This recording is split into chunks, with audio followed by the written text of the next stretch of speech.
بسم اللہ الرحمن الرحیم۔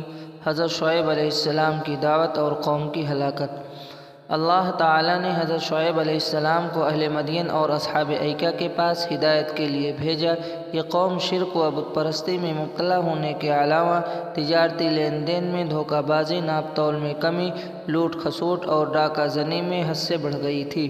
حضرت شعیب علیہ السلام نے ان تمام برائیوں سے باز رہنے اور ایمان و توحید قبول کرنے کی دعوت دی، مگر اس نافرمان اور مختلف گناہ میں مبتلا قوم پر آپ کی نصیحت کا کوئی اثر نہیں ہوا، اور پوری قوم آپ کو شہر بدر کرنے اور سنگسار کرنے کی دھمکیاں دینے لگی اور آپ کے عبادت و نماز کا مذاق اڑانے لگی۔ پھر بھی حضرت شعیب علیہ السلام برابر ان کو سمجھاتے رہے، قوم لوط اور دوسری نافرمان قوموں کے برے انجام کا تذکرہ کر کے ڈراتے رہے، مگر یہ بدبخت اور نافرمان قوم ضد اور ہٹ دھرمی میں بڑھتی چلی گئی۔ بالآخر اللہ تعالیٰ نے ان کو آسمانی آگ اور زمینی زلزلے سے تباہ و برباد کر دیا۔ حضرت شعیب علیہ السلام اہل ایمان کو لے کر حضرموت چلے گئے اور 140 سال کی عمر میں وفات پائی۔ حضور صلی اللہ علیہ وسلم کا معجزہ 1 سالی دور ہونا۔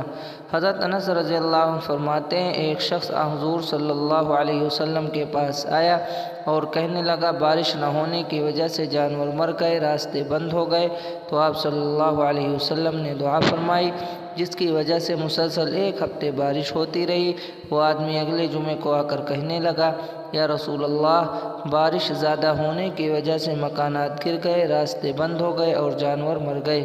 تو آپ صلی اللہ علیہ وسلم نے منبر پر کھڑے ہو کر دعا فرمائی، اے اللہ، ٹیلوں اور پہاڑوں اور نالوں اور درخت اگنے کی جگہوں میں برسا۔ دعا کرتے ہی مدینہ سے بادل چھٹ گیا۔ ایک فرض کے بارے میں اللہ ہی مدد کرنے والے ہیں۔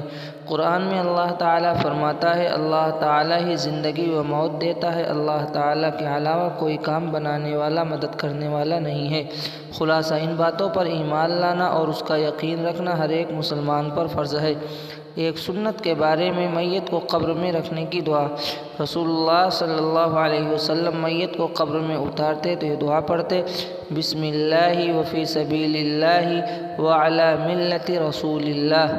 ترجمہ: اللہ کے نام سے اور اللہ کے راستے میں اور اللہ کے رسول کی ملت پر ہم دفن کرتے ہیں۔